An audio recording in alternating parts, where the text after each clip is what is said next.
the last episode, we looked at the events and circumstances that put the architect, living near the Crystal Caves until 1984, in the center of investigations and made him the prime suspect. How he was finally arrested 4 years after the double murder, then living in the southern part of Switzerland.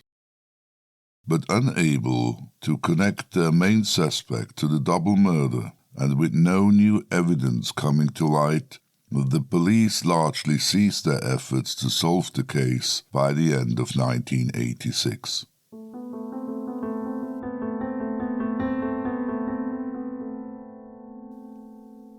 But just because the police might have reduced their activities, a few things occurred in the following years. Things that were meticulously collected and filed away by a private investigator by the name of Thomas Benz. A man that dedicated a big part of his life to the Crystal Cave murders. Born in St. Gallen, he was 8 years old when the murders happened, and got drawn into it because he frequently spent the holidays near the Crystal Caves at his grandmother's. Already as a teenager, he collected old newspaper clippings and later talked to police investigators, locals, and journalists, and visited the area probably more often than the murderer.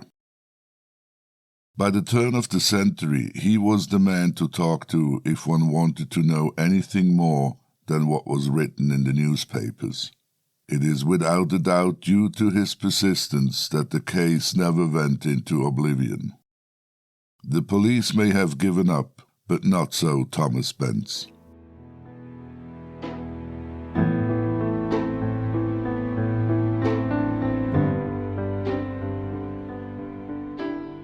My name is Rudolf Eisler, and this is The New Leads, Episode 7 of the Crystal Cave Murders, an investigative true crime podcast by Playground Media Productions.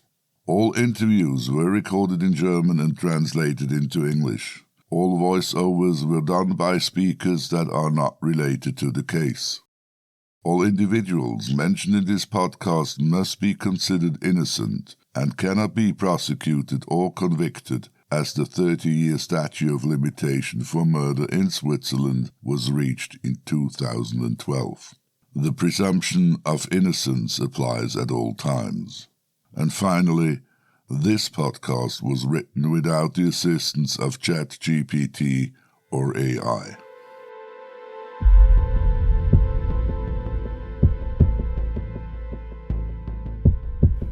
In spring of 1987, a court ruling by the canton of St. Gallen convicted a police constable who was involved in the investigations of the Crystal Cave murders. He was being accused of having breached the code of confidentiality by sharing information with one or more friends who happened to be acquainted with the architect's wife. Subsequently, his and other telephones were tapped. Here is a short excerpt of a telephone conversation between an unknown informant and the architect's wife, recorded on May 20th, 1986. And just for clarification, Münzingen is the location where the architect was transferred to immediately following his arrest. Now, you had better sit down for this one. Here's something that you guys don't know yet. Are you aware that your husband is no longer in Münzingen? No, I was not. He has been transferred to St. Gallen last Friday. Really? In connection with a suspicion of murder. Oh my God. Well, I think it's obvious that they won't get anywhere with that. And in a conversation with an unknown person a day later? According to the information I have, it's now shifting to the other side, and if that's the case, if I get this confirmed, I want to know every detail. What do you mean by other side? Well, it's now going against body and soul, the double murder. Based on this and further evidence, the suspicion fell on the police constable who was significantly involved in the murder investigation at the time. The outcome of the trial was that he was found guilty of breach of secrecy and sentenced to a conditional sentence of 2 months in prison. Naturally, he was also dismissed from the police force. His connection and relevance to the case is just one more thing that remains dubious. Could it be that he was trying to cover the architect in some way? And more importantly, the architect's wife was quickly being suspected of having tried to actively gather information about the standings of the investigation against her husband while he was still in prison. This, however, could never be substantiated, and the wife denies any such intentions. True or not, the whole affair was clearly not to the architect's favor and moved him once again to the center stage, even after having been found not guilty half a year earlier. In the meantime, the Crystal Cave murders served as a blueprint for two books, both fiction, but both to a large extent based on the double murder. This, as such, would not be very significant, were it not for a theory shared in both books that insinuated the perpetrator not being, like everyone assumed, a local person, but a teacher from the village of Goldach, the community where the two girls lived and started their bicycle tour. I will address this altogether different theory in the final episode.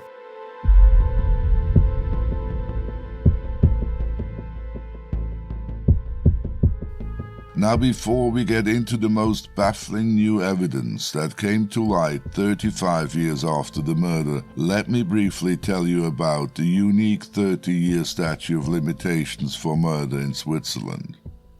It had and still has an impact on the case today. It basically means that murder is no longer subject to any official investigation by the prosecution once this time is over. But it would be incorrect to say that the public need for punishment diminishes over the same time, especially in the case of serious capital crimes.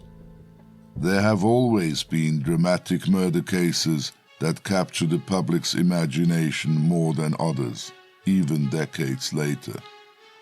The Crystal Cave murders are certainly a prime example.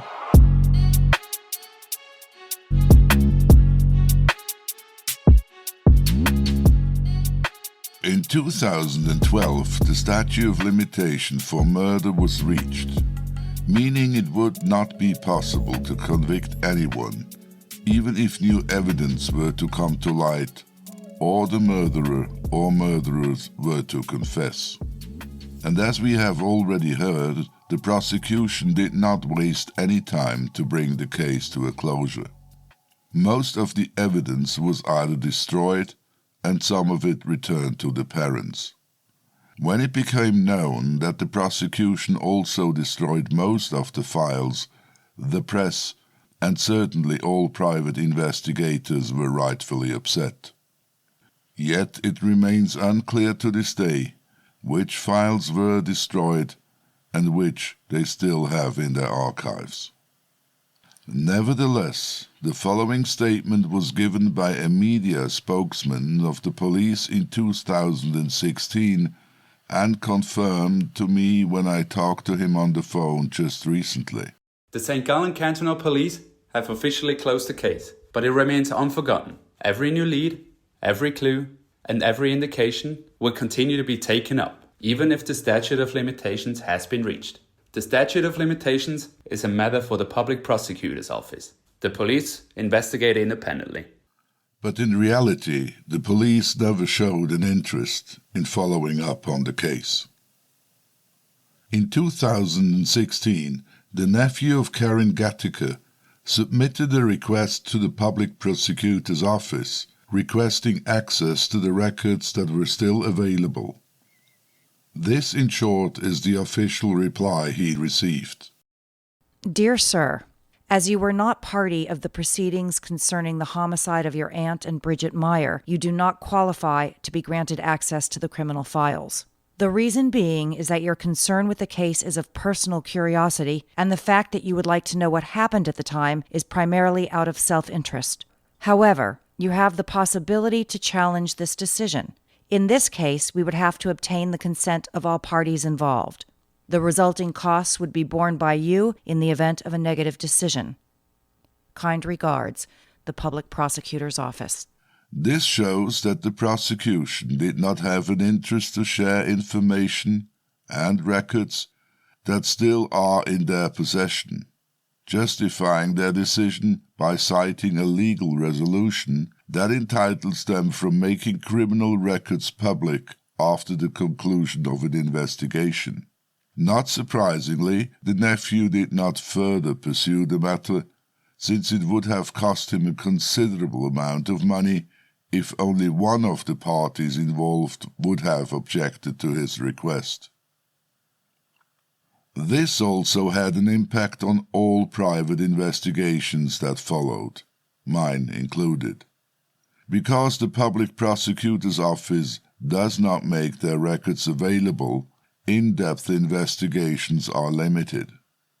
Luckily, there are police records available that were secured while the investigation was still underway. I am also thankful to the current public prosecutor that showed a keen interest in this podcast and made it possible for me to exclusively have access to documents not disclosed before. I then dared to locate and contact Karen's father, who still lives in Goldach. I heard that he was more than reluctant to talk about the case. To my surprise, he did not hang up the phone and agreed to answer one question.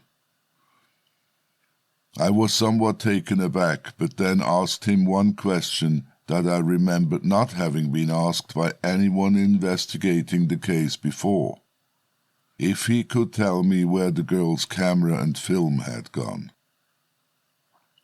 He explained in one short sentence that some of the belongings were returned to him and Bridget's parents, but that he was not inclined to specify which items exactly. Why I was and still am curious about the camera, I will address in the final episode. But now, let us return to the Crystal Cave murders.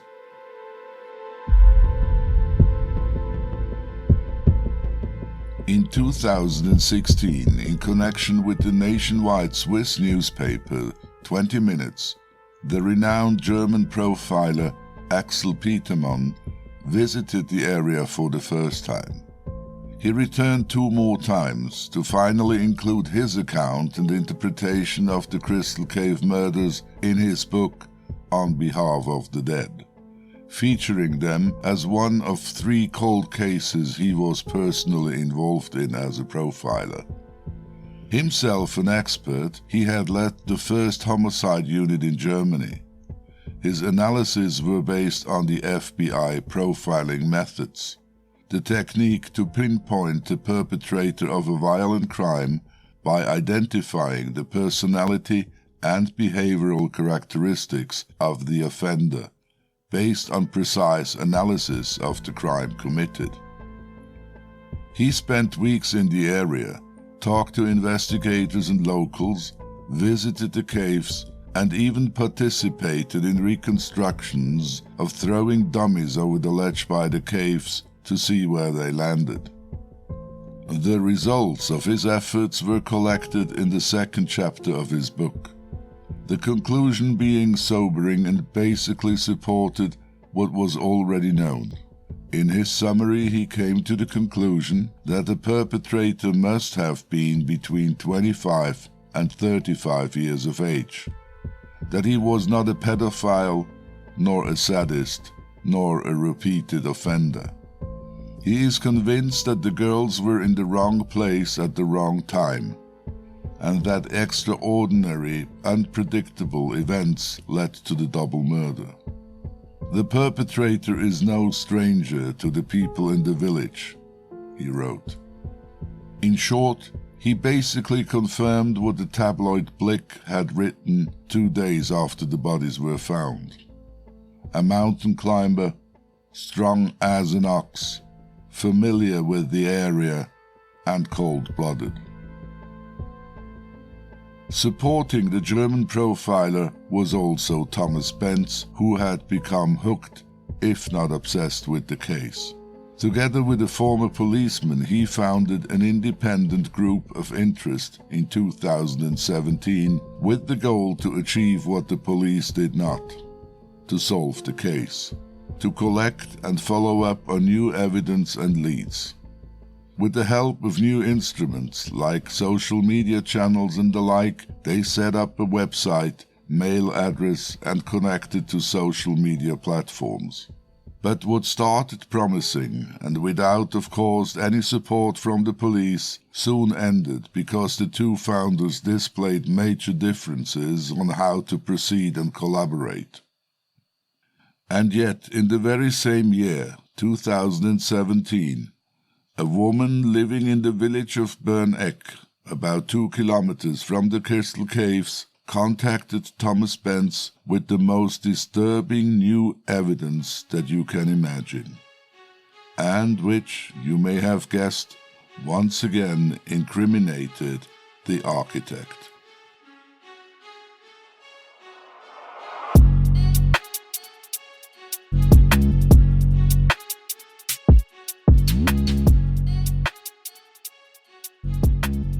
She had already tried to talk to someone a couple of years earlier, but for some reason there was no interest from any side and she put the matter to rest. Not so this time. The woman explained that she would like to meet Spence because she had something important to say, something she wanted off her chest, something in relation to the Crystal Cave murders. A week later, Thomas Spence and a journalist visited the lady and her husband, who then owned a car repair shop when the murders occurred. He did the handiwork and she the administration. Upon their arrival, she explained that she had recently been diagnosed with cancer and had only a limited time to live. It was quite obvious to the visitors that there was something on her mind that still bothered her, even after all those years, and what she then said made the two men drop their jaws.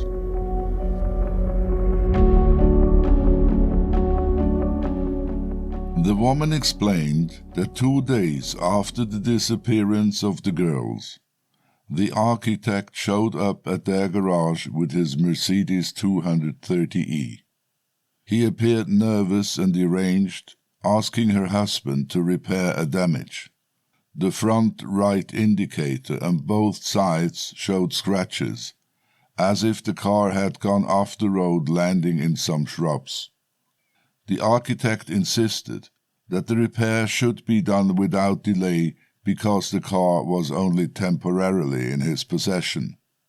He would settle the invoice, 1,980 Swiss francs in cash. A few days later he picked up the car and left, and they had never heard of him since. The first thing the two visitors asked, after gasping for air, was of course why she had not reported this earlier, while the police investigation was still underway and the architect was a prime suspect. We did not think it stood in any connection with the case. Everybody assumed it was a sexual offense, and for such a thing the architect would just not be capable ever. Besides, we were acquainted with him and his wife. He had built our new garage, she stated. The two men left with crucial new evidence 35 years after the double murder. To verify the woman's observation, the journalist rang the architect the next day, asking if he could recall the incident. According to the journalist, the architect said that he didn't, but that 15 minutes later he returned his call, saying that after some reflection he could remember the incident now, but that the reason for bringing the car to the workshop had been a parking damage that had occurred on the parking lot in front of a restaurant. 2 days later, on November 29th, 2017, the headlines of the tabloid 20 Minutes read, The testimony of a garage owner couple sheds a new light on the unsolved Crystal Cave murders. Overnight, and 35 years after the double murder, the architect was in the crosshair again.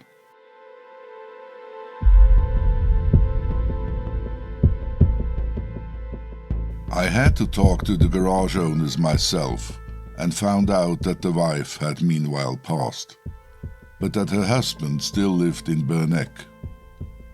I called and he agreed to meet me whenever I would be in the area. A week later I telephoned him again and suggested a meeting for 2 o'clock the following day.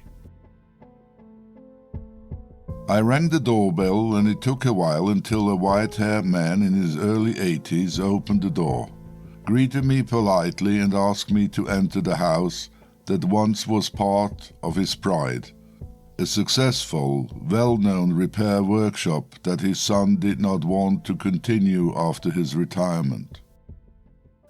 He still regretted this profoundly and showed me some photographs of the day when they demolished the garage as a consequence of him having to sell a big part of his property to a joining industrial company. Now the son had moved away and he had lost the garage first and his wife after. We sat down upstairs in the spacious living room at the dinner table that was covered with documents and paperwork because he was doing his taxes, he explained. Following a brief introduction, he went through several drawers in the bookshelf trying to find more photographs. He finally did, and I asked him what he remembered of the architect and the repair work on the car. Also wir sind dann mit dem fast befreundet gewesen eigentlich. Wir sind dann bei ihm eingeladen gewesen daheim. We ended up being friends with the architect and his wife because he had built our new garage. We were also invited to dinner at their place several times before he had bought the country house. I still remember the day when he brought the car to the workshop for the repair work. If my garage would still be standing, I could show you exactly where he parked it. It was a Mercedes 230e station wagon, not a limousine. He was in quite a hurry and said it had to be repaired as soon as possible. We immediately set about repairing it. The right side was dented all the way through. I know that for sure because I've been asked that so many times. He said he had hit some brickwork, probably on the narrow road to the horse stable. In any case, it must have been something that did not give way. It could also have been a parking damage. I'm not quite sure anymore. It's even possible that he mentioned that. On the other hand, I remember him saying that the damage happened while he was driving. We didn't notice anything suspicious during the repair work. If there had been marks that pointed to a person having been hit, I would have noticed. He said it was urgent because he needed the car to pull the horsebox trailer. I can no longer remember the registration number, no. But he said that it was a rented car. Whether it had a trailer coupling or not, I don't remember, but I think it did. The only thing I'm sure of is that the car was silver grey and that it was the right side that was damaged. At that time, we fixed about 1,000 cars a year, and of every single one we took a photograph, which we attached to a file card. The amount my wife mentioned, 1,980 Swiss francs, could be correct. She always did the invoices and had an excellent memory for numbers. We still have some very old files and documents outside in a container. But be that as it may, the way I know the architect, I would never connect him with such a terrible murder, neither then nor now. Ich würde es heute nicht glauben, so wie ich kenne, dass man das anlasten könnte. Also ich würde es heute nicht zutrauen, muss ich wirklich sagen.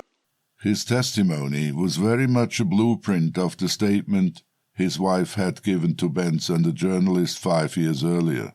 The only difference maybe being that he seemed convinced that the Mercedes was a station wagon. I called the architect to find out. It was definitely a limousine, he explained. He had never owned a station wagon. When I met him in Lugano for the interview some weeks earlier, I also asked him about the incident with the Mercedes and the repair shop. Luckily, it was towards the end of our meeting when he permitted me to record the conversation. Also, zuerst muss ich mal sagen, was hat das Auto mit dem Mord zu tun? First of all, I would like to ask what a car has to do with the murder. That's a basic question. It's a fact that we won the Mercedes 230E in a sweepstakes and that it was given to us for 6 months by the general importer. We could specify which equipment and color we wanted, including the trailer coupling. I think the sweepstakes was advertised in the Automobile Review magazine. At the end of the 6 months, we could either return it or buy it at a discounted price. Since I had the riding accident, a purchase was no longer an option at the time, so we returned it. The car had our license plates. We picked it up in Zurich in the spring. Then one day someone smashed my door in the parking lot by the restaurant. I took it to my friend who owned a garage for repair. Whether he fixed the door or replaced it, I don't know. When exactly this was, I can't say. But I don't think it was on the Monday after the girls disappeared. I can't say for sure today. I would like to point out that only the door was damaged. What was claimed and written in the press, that the whole side was damaged, is not true. If the door was damaged, how can this be connected to a fatal accident? You can't drive into the girls from the side, so there would have had to have been damage to the front of the car. Afterwards, they wrote in the newspaper that I had run over the 2 girls and then hid them at my house before depositing them at the Crystal Caves. Believe me, if I cause an accident, whether guilty or not, I go to the police. I wasn't drunk either at 11 a.m. None of this makes any sense.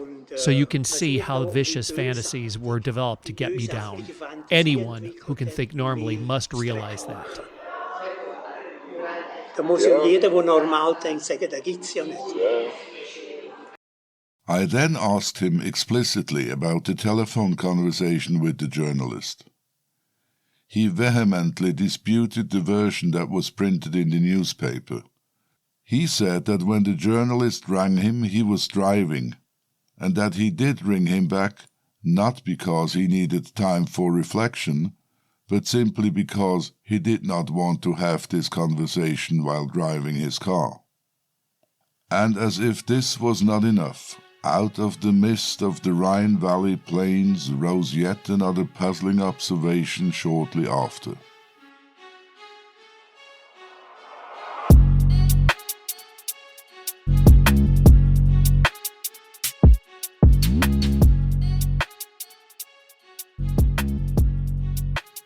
A man, then a teenager, reported to Thomas Spence that on the day of the girl's disappearance, he had seen the architect and his wife stopping at the crossroads, busy loading 2 bicycles into the back of their grey Mercedes E-Class with a horse trailer coupled to it. He asked if they needed help, but they nervously declined and he left on his motorbike. The reason for not having reported his observation during the investigation in 1982 being that he was not well disposed towards the police at the time, because they had been keeping an eye on him driving a modified moped. To this day, many have reservations about the truth of this additional statement. Apart from the fact that it cannot be substantiated in any way, and was made shortly after the testimony of the garage owners was published, the integrity of the witness seemed more than questionable. Moreover, it does not seem very logical wanting to put 2 bicycles in the back of a car when, according to the witness recollection, a horse trailer was attached to it, which, even if not completely empty, would have been a much more convenient means to transport 2 bicycles. And assuming the architect did indeed venture to the crossroads with the intention to collect the bikes, he would certainly have made sure it was empty. The witness, currently under psychological treatment, was not available for an interview, and even though his testimony was never followed up on, it was one more statement that was picked up by the press and reflected negatively on the architect, who, when I confronted him with this new observation, once again assured me that it had been unmotivated and unsubstantial, a statement that once again ruined his and his family's life. And with this new evidence, I conclude the investigative part of the series. Now please tune into the final episode, the conclusions, when I will finally present to you the most common of possible scenarios about what might have happened on that fatal Saturday in the summer of 1982, and when I will explain my altogether new and personal version. In the end, you will be the judge and hopefully be inclined to pick your own favorite or come up with your own theory. Please also do visit our website at thecrystalcavemurders.com for additional information, including maps, photographs, videos, and details on how to support the makers of this podcast. My name is Rudolf Eisler, and this was The New Leads, Episode 7 of The Crystal Cave Murders, an investigative true crime podcast brought to you by Playground Media Productions. Available on Apple Podcasts or almost any platform of your preference.